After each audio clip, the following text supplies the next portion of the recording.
Russian occupation authorities in Crimea say a vehicle carrying soldiers was blown up in Sevastopol. Almost a third of Ukraine's air defense forces are HAWK systems provided by Taiwan, and how the Russians launched a combined attack on Ukraine. The latest news next. A vehicle exploded in the Russian-occupied city of Sevastopol, Crimea, on the morning of the 13th of November. Russian-appointed governor of Sevastopol, Mikhail Razvozhaev, has said that one soldier who was in the car at the time of the explosion was killed. It is possible the car had been rigged with explosives. Reported by RT, a pro-Kremlin Russian news media, Mikhail Razvozhaev on Telegram, Baza, a Russian Telegram channel. About details, the car exploded and went up in flames on Tarasa Shevchenko Street. Baza reports that an explosive device detonated. According to some sources, a captain of the first rank of the Russian Black Sea Fleet was in the car at the time of the explosions and was killed. Razvozhaev confirmed that the explosion had taken place.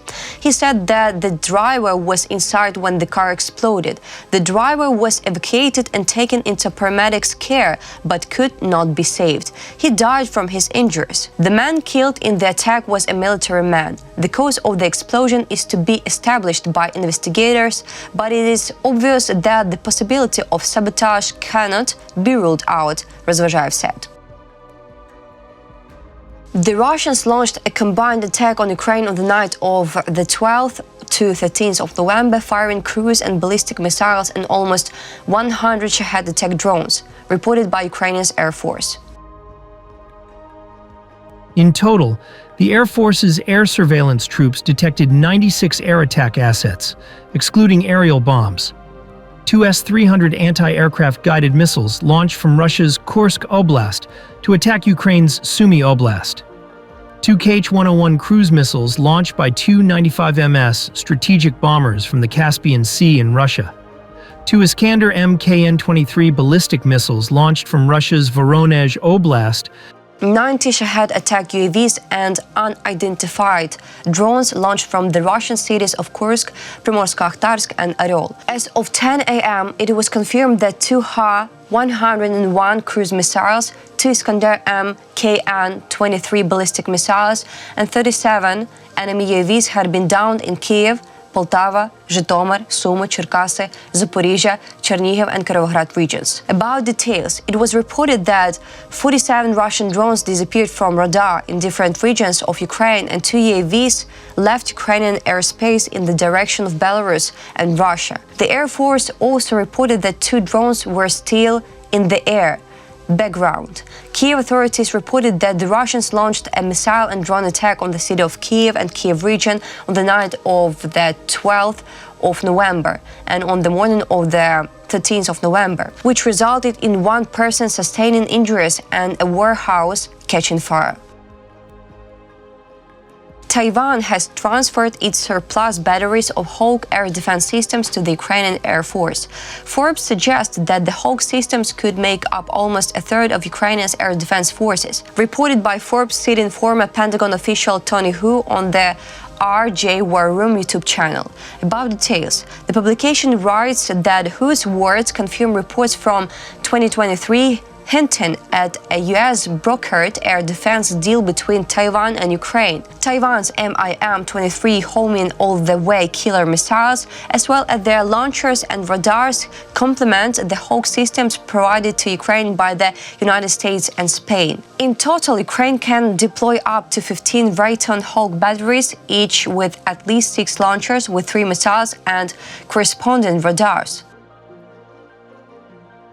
The Ukrainian Air Force went to war in February 2022 with around 50 SAM batteries, S-300s and other ex-Soviet models mostly, and has since swapped out many of the surviving Soviet batteries for more modern Western systems, including American-made Patriots. Assuming the overall Ukrainian air defense force structure has remained roughly the same size after subtracting combat losses and adding donated equipment, the HAWKs could comprise nearly a third of the force.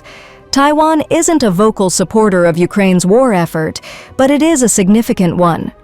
About details, Forbes stressed that the HAWK systems is more than 60 years old, but it is simple, reliable, highly mobile, and towed launchers easily upgradable, and works well against slow drones, cruise missiles, and manned aircraft. In addition, the HAWK missile is compatible with another, more advanced air defense system used by Ukraine, NASAMS.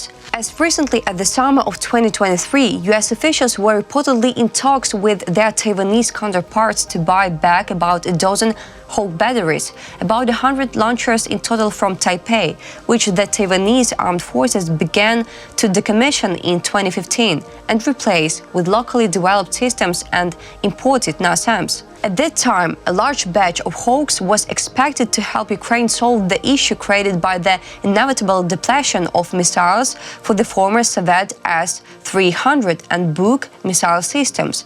The publication notes that since then Ukraine has diversified its air defense network by integrating a wide range of foreign missiles, launchers, and radars. That diversification is key. The more different SAM systems Ukraine operates, the more different missile stockpiles and production lines it can tap to arm those systems with replacement missiles as they fire away at nearly daily Russian missile and drone raids. Dozens of countries operate or operated HAWK batteries. Ukraine should be able to source hundreds of missiles, with or without direct US involvement. The HAWK isn't in the same class as Ukraine's best SAM, the Patriot, which ranges as far as 100 miles with an onboard radar seeker. A HAWK missile ranges just 30 or so miles, homing in on energy from a ground-based radar reflected from the airborne target. The main downside to the HAWK system is that its radar is susceptible to jamming. It might help Ukraine if it integrated the old missiles and launchers with the superior radar associated with the newer NASAMS.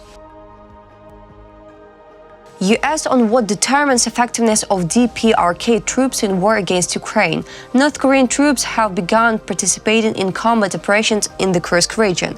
The effectiveness on the battlefield will depend on how well they are integrated into the Russian military, citing US State Department spokesperson Vedant Patel during a briefing. He said that North Korea has sent 10,000 soldiers to Russia. Most of them have already been deployed to the Kursk region, where they have started engaging in combat alongside Russian forces. According to the State Department spokesperson, Russian troops have been training North Korean soldiers to operate artillery and drones and perform basic infantry tasks, including trench clearing, which are critical skills for frontline operations. However, Russia's battlefield success using these DPRK troops will in large part be dictated by how well the Russians can integrate them into their military.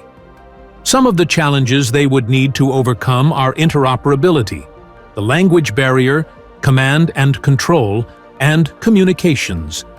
He added that the United States is in close consultation with its allies and other countries in the region regarding the implications of this development. That's all for today. Thanks for watching this video. Like and subscribe.